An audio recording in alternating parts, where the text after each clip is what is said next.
क्या है, उनकी बंदरबांट शुरू हो जाती है कि उनको किन किन कौन कौन से देश हैं उनके प्रांतों को अपने अंडर में लेंगे।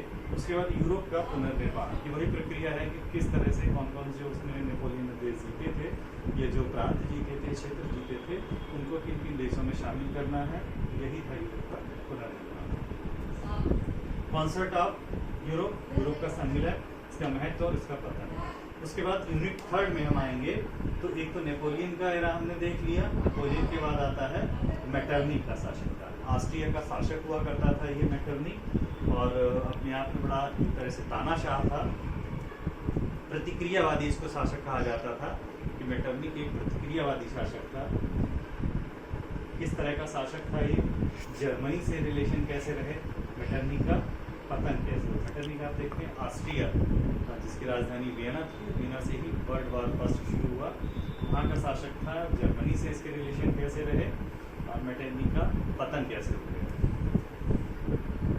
अब यूनिट थर्ड में ही अगला पॉइंट है 1830 की क्रांति। इस क्रांति के कारण क्या थे तथा इसके इम्पैक्ट क्या हुए। क्रांति जो आप देखेंगे फ्रांसीसी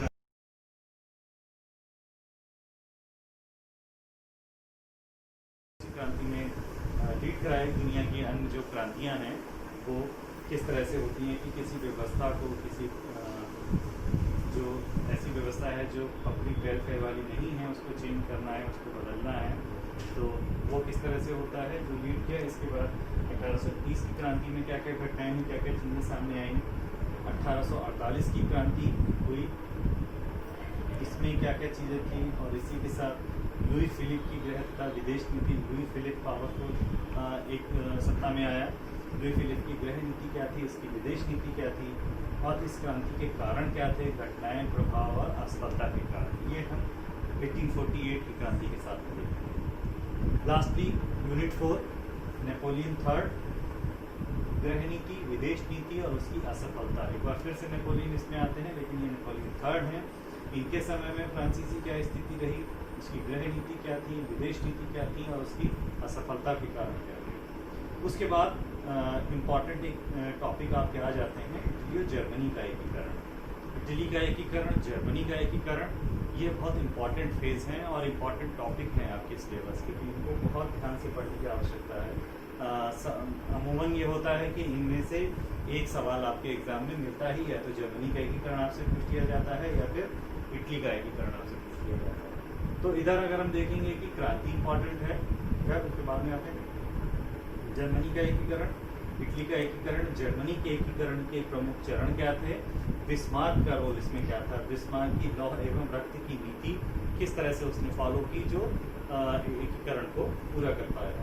इसके साथ साथ में एक और इम्पॉर्टेंट टॉपिक है इसमें आपके सिलेबस में, पूर्वी समस्या। बड़ा इंटरेस्टिंग सवाल है, अक्सर एग्जाम में पूछा जाता है कि पूर्वी समस्या क्या थी, और इसी पूर्वी समस्या के तहत ग्रीस का स्वाधीनता संग्राम आंदोलन, क्रीमिया युद्ध और इसके कारण, और यूरोप में समाजवाद की शुरुआत। तो कुल मिला के ये आपके टॉपिक हैं सेकंड पेपर में, जिसको आप स्टडी करेंगे, पढ़ेंगे, जो इम्पोर्टेंट है आपके एग्जाम के पॉइंट ऑफ व्यू से भी।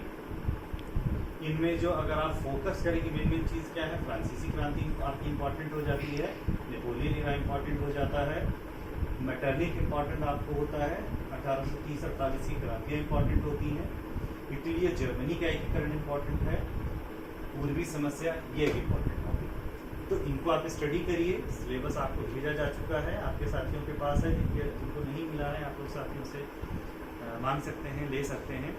और ये चीज़ें आपकी आपके पेपर 2 की सेकेंड ईयर के लिए पेपर 2 की ये चीज़ें हैं, ये टॉपिक हैं, ये पॉइंट हैं इंपॉर्टेंट, इनको आप ध्यान रखिएगा। इसी के आसपास आपका सिलेबस बनेगा।